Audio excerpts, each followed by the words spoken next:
Liz, thanks a lot for coming on. And I thought it was a really honest and fair piece. Good for you. Good, thank you.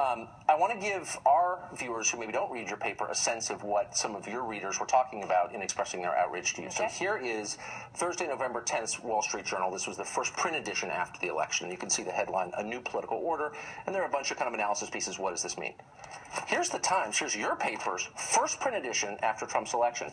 Democrats, students, and foreign allies face the reality of a Trump presidency. Now, if you substituted Trump presidency with, I don't know, terminal cancer diagnosis, it would not change the meaning of this. I mean, that's advocacy, isn't it?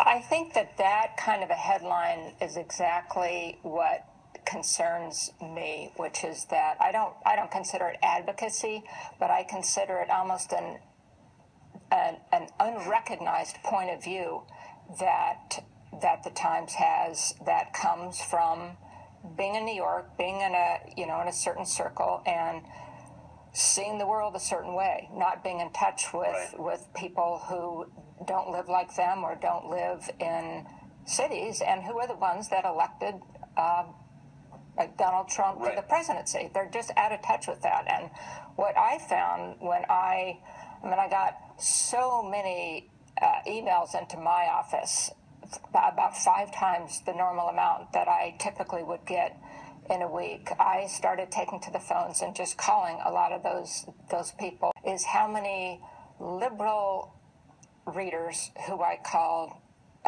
who were angry at the New York Times. Because it was unfair. So your piece came out, and I was heartened as a lifetime reader of the New York Times. I thought, boy, someone's being kind of honest about this. There's no ideological diversity, so they're off the rails, and they should know, and you pointed it out.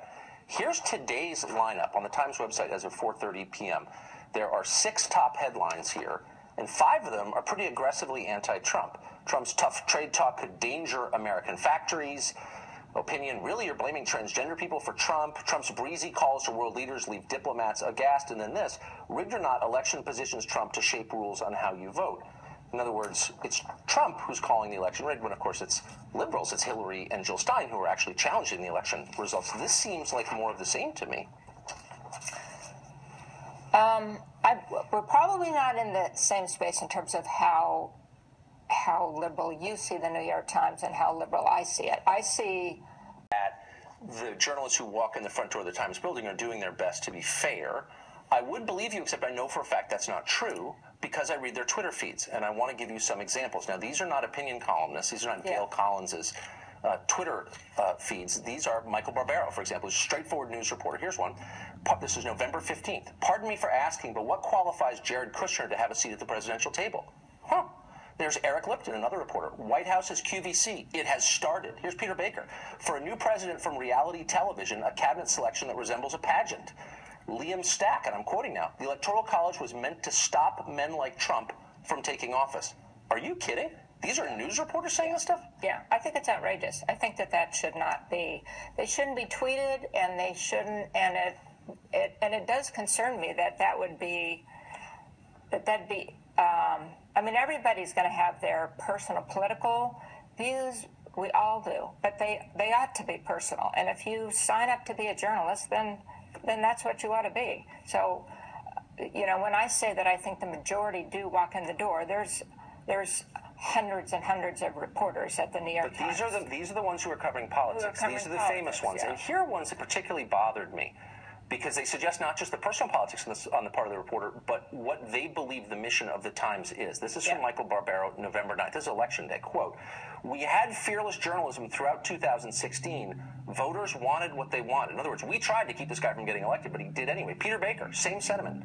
This is recently. "Real scandal isn't what the media didn't report. It's what it did, and readers didn't care." In other words, we tried to stop Trump from getting elected, but he got elected anyway. Don't blame us. That suggests they don't understand the mission of a newspaper, which is to bring you the news, not to affect the outcome of a political race. Yeah, I think there's a lot of angst and concern at big media organizations about whether we're going to get blamed by the left, by the half of America that did not vote for Trump, for putting Trump in office. And so I do think that you see a lot of that sentiment out there. Yes, but is there as much concern about non-left readers like me. No, I don't think there is. Here's my honest, and you're not responsible for this, and I don't mean to bark at you about it, but where are the editors here? I mean, if I was the New York Times and my editors were tweeting crap like that, I would say, you stop that right now, or I'm firing you. Why don't they do that? I